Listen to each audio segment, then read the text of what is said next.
It's been nearly 20 years since Sydney was rocked by one of its darkest days, the Cronulla riots. There, amongst the chaos, was then New South Wales Police Minister Carl Scully and Assistant Commissioner Mark Goodwin.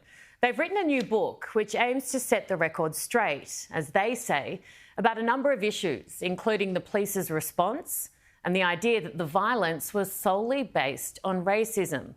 Now, for better insight, in fact, the best, I'm joined by both Mark and Carl. Lovely to see you both, Carl on the end and Mark.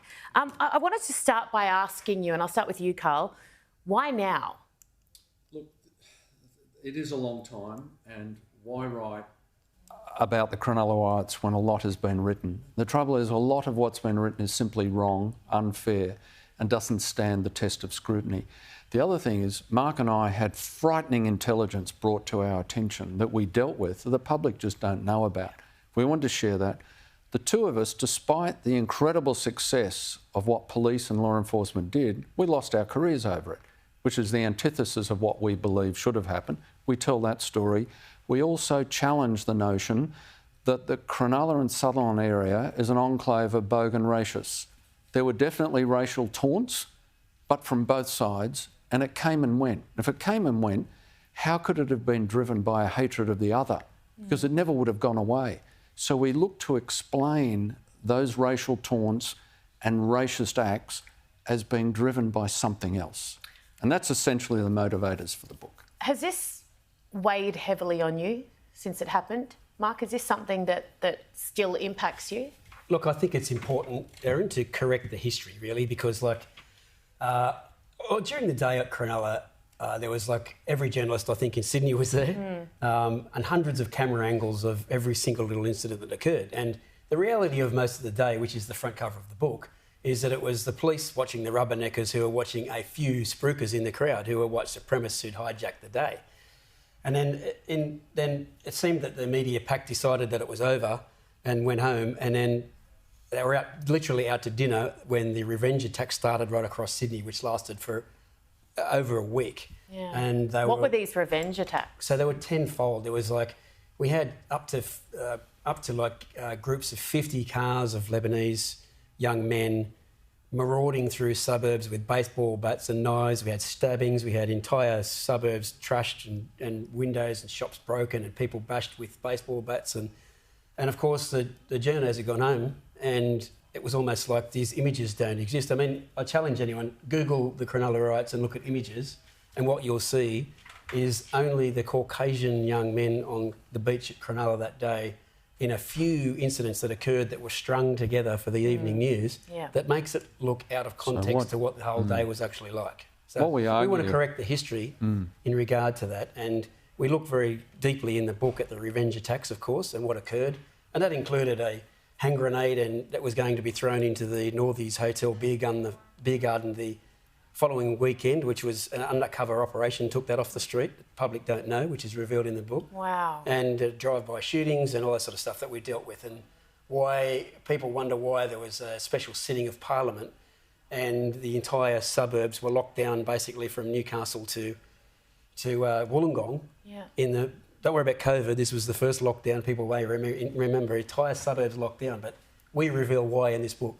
Yeah, wow. So what I wanted to add to that, the public were terrorised and in fear, but they don't realise how bad it could have got. We had intelligence, provable, demonstrable intelligence, that Uzi machine guns had been bought. There was an attempt on the black market to buy a stolen military hand grenade. Baseball bats from Newcastle to Wollongong had been sold out. Yeah. And we needed to respond. And hence, I secured 2,000 police under Mark's command, and every specialist command of the police force put at his disposal. But we wanted to tell the story of just how close it could have got a whole lot worse. And I guess that's often the case with things like this, and national security is another example. How do you get a public on side, or how do you get them to buy into what you're asking them to do if you can't actually reveal the horrific, terrifying things you know? This is the important thing, Erin. When I initially formed a view that Commissioner wasn't allocating enough police personnel, I said to him, do I need to talk to the Premier and ask him to request soldiers and tanks? with potential sanction of lethal force. The closest this country's probably ever got because Wow. Mark and I were that concerned, and I don't think the Commissioner was treating it seriously enough. Yeah. Would I have brought troops onto the streets of Sydney? Yes, because we needed to keep escalating the law enforcement response to quell dissent and return peace and security to the people of Sydney. Now, thankfully, the Commissioner was horrified at the thought of the role of police being taken off them. But I went close to making that call. But Mark, with his 2,000 police, very quickly, we locked down suburbs, we seized cars, seized phones, arrested people, and quiet was returned and people became less fearful, and then it went away. So why did you lose your jobs? Well, mine initially, I think it was a young Premier, unlike, say, a Bob Carr or Neville Wran, was panicking in the face of negative media. I referred to it being a draft report, the investigation into police performance. The author said it was a report, therefore I misled Parliament. And then I was asked a question about, did I talk to ABC radio, ABC TV News? I said no, because it was radio, therefore that was a second misleading of Parliament. And there was The stuff that really matters. It was just rubbish. Really matters. And in the case of Mark Goodwin, can I say now on your program, he was one of the finest senior executives I ever had the pleasure of working with. And it's a big part of why I wanted to write with him. Did everything I asked of him, used all the powers I bestowed upon him to return order to the streets of Sydney. His reward, Commissioner orchestrates an inquiry by a person with whom he'd had recent history as a fellow Assistant Commissioner, who then produced a report without proper consultation that said a whole lot of things that we contest. But he lost his job, and I lost my job. And yes, it was I don't want to dwell on it too much, Erin, but I spent all my adult life seeking, attaining and exercising political office for public good. And I think Mark and I did a darn good job returning peace to the streets of Sydney. What happened? We lost our careers for reasons that are unsustainable, and yes, we've outlined that in the book. Okay, well, I'd encourage people, hold up that book for me if you don't mind, Carl, to read that book.